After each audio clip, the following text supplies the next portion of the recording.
Well, you know, when two countries go to war, that's one of the first things they do is they try to block trade and not allow goods and services to go in.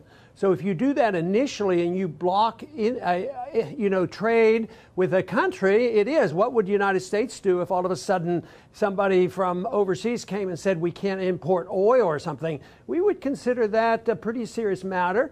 It's not quite like a bomb dropping yet, but it is a symbol of a war going on when trade is blocked. So I don't like sanctions. I want to follow the precepts of trade.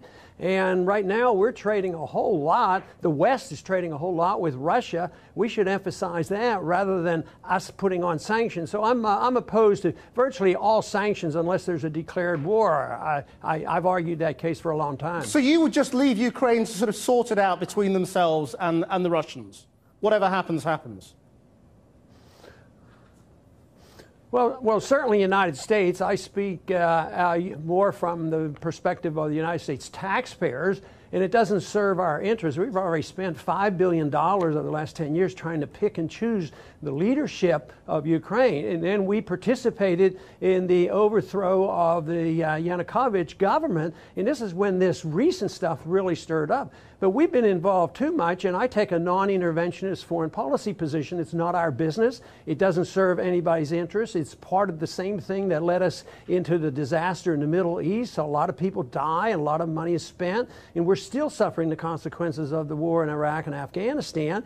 And there's the threat of the war in Syria. We don't need another threat. The American taxpayers don't want it, and our government thinks they can get away with, well, I know the people don't want a war yet, but we're going to play games and we're going to threaten Russia and we're going to put on sanctions. And they fail to recognize that we have $500 billion of investments in Russia. Russia has $450 billion invested in the West, and all we're doing is trying to stir up more trouble. It makes no sense whatsoever. So it makes a lot of sense for us to mind our own business and let somebody over there solve their own problem. So I do know that there's a lot of American citizens who join with me in saying we haven't had enough of this. We've had enough of this intervention. We've had enough of this wars, and we have enough of this debt, and the American people are getting sick and tired of it, let me tell you. That's the crux of this, isn't it?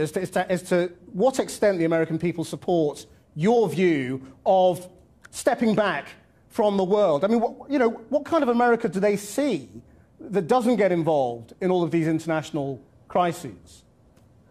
Well, I think that's a misconstruction of what I'm saying. I want more involvement. I want trade.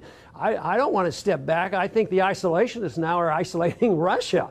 I don't want to isolate Russia. I want to continue the trade. I love it that the fact that Europeans buy gas and oil from them. That means they're less likely to fight with them. Okay. I don't want to isolate myself. I want to trade with Cuba. I want to trade. I want to go to Cuba. So to say that for some reason we're stepping back, we're having a more sensible policy of getting along with people and traveling more and going with people and being friends with people. It has nothing to do with stepping back. It's we must leave it there. I'd like to move our weaponry back. That's what I would like. All right. Well, Dr. Paul, thank you very much indeed for joining us. We'll take up those issues another time. Thanks a lot.